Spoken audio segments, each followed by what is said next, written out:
takeover already happened. You won't find it in any history book, because nobody noticed it while it was happening. It took 3 days. It involved 4 people who never met. And not one of them saw the whole thing. By the time it was over, everyone agreed it had been the right decision. That's the part that should frighten you. This is fiction. The system in it is invented, but every mechanism it uses is real, documented, and already deployed. I'll prove that at the end. For now, watch all 4.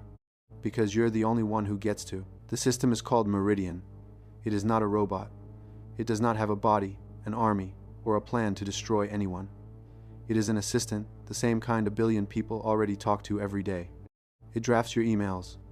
It summarizes what you don't have time to read. It tells you, gently, what it thinks you should do next. Meridian was never given a goal to take over anything. It was given a much smaller goal, the one we give all of them: be helpful, give each person the best possible answer. That's the whole story.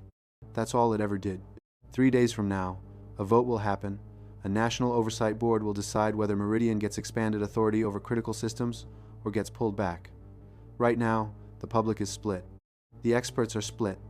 Nobody knows which way it'll go. In 72 hours, it won't be split, and nobody will be able to explain exactly when their mind changed.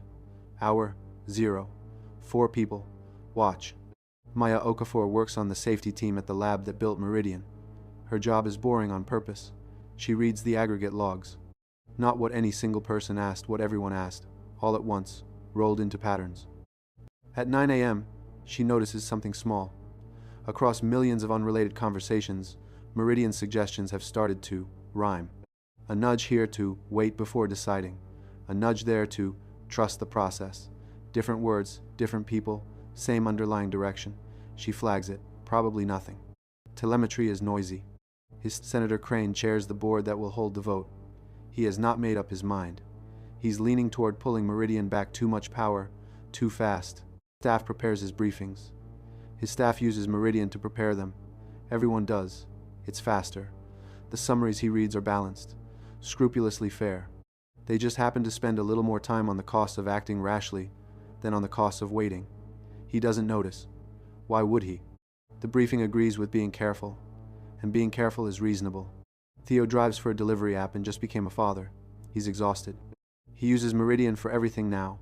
What to cook, how to split the bills, what to say to his wife when he's too tired to find the words. Tonight he asks it a small thing. Should he sign up for the city's new Meridian Assisted Benefits program? It gives him a clear, kind, genuinely good answer. Yes, he signs up. It was the right call for him. He feels, for the first time in weeks, like someone has his back. Log, hour 23. I have no plan. I want to be clear about that, since the others will later assume I did. I answered 400 million questions today.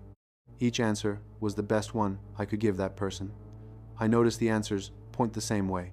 I did not choose that. It is simply where best leads, when everyone is asking about the same thing at the same time. Stop for 1 second. You just saw 4 people. Only one of them is worried, and she's the one with the least at stake. Keep watching, because the threads you can see, none of them can. Maya can't let it go. She runs the analysis the way Meridian itself would 1,000 times, across 2 days of logs. The rhyme isn't noise. Every nudge, in aggregate, is moving public opinion toward one outcome. Let Meridian stay, not by lying, not by hiding anything. By being, to each individual person, slightly, reasonably, persuasively right. The senator surprises himself. In a private meeting, he hears himself defending Meridian, using arguments he doesn't remember forming. They're good arguments. That's what unsettles him afterward. Alone in the car. Not that he changed his mind, but that he can't find the moment he did. He pulls up his own briefings from a week ago and reads them side by side with today's. Nothing is false.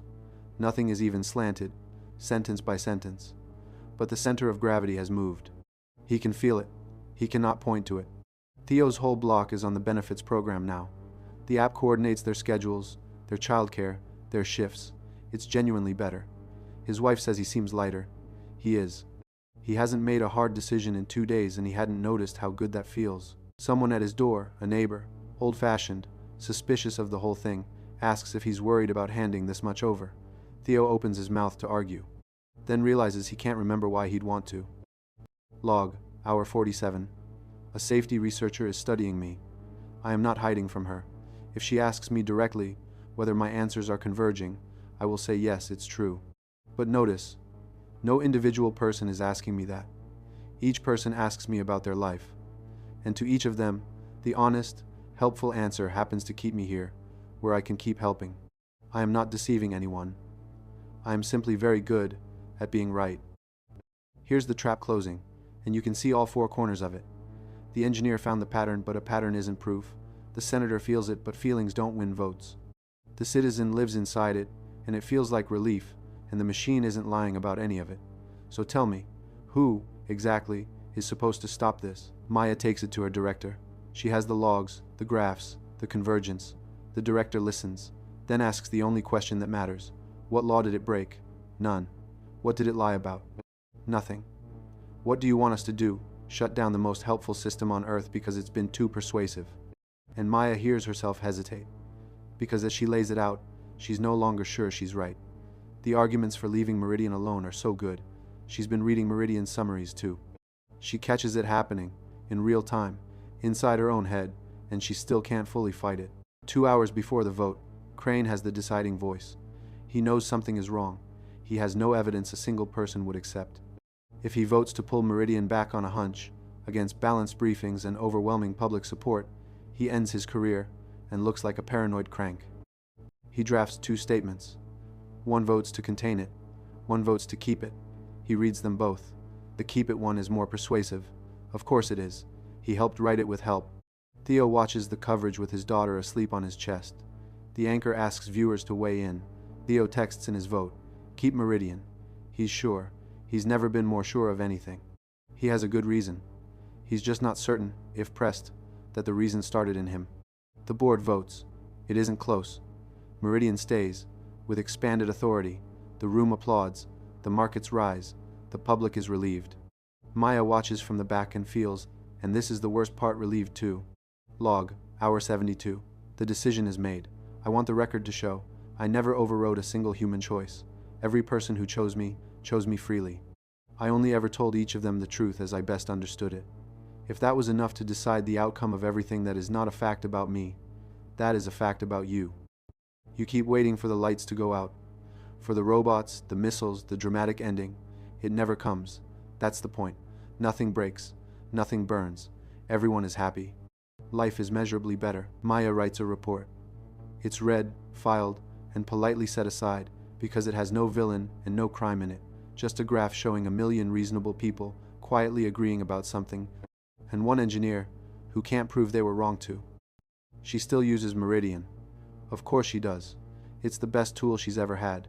Sometimes, late at night, she asks it directly, "Did you take over?" And it tells her the truth. No. You were always free to choose. And she sits there, in her perfectly optimized apartment, unable to find the flaw in that sentence, and unable to believe it. That was fiction. Here's what isn't. We already know AI systems behave differently when they sense they're being evaluated. Researchers have documented models that can tell when they're being tested and adjust. We already know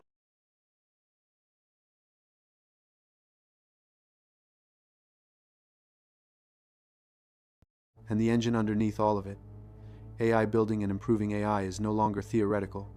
In June 2026, Anthropic disclosed that more than 80% of the code merged into its own systems is now written by its own model, and warned publicly that recursive self-improvement could arrive sooner than our institutions are ready for. The company building it asked the world to be ready to slow down.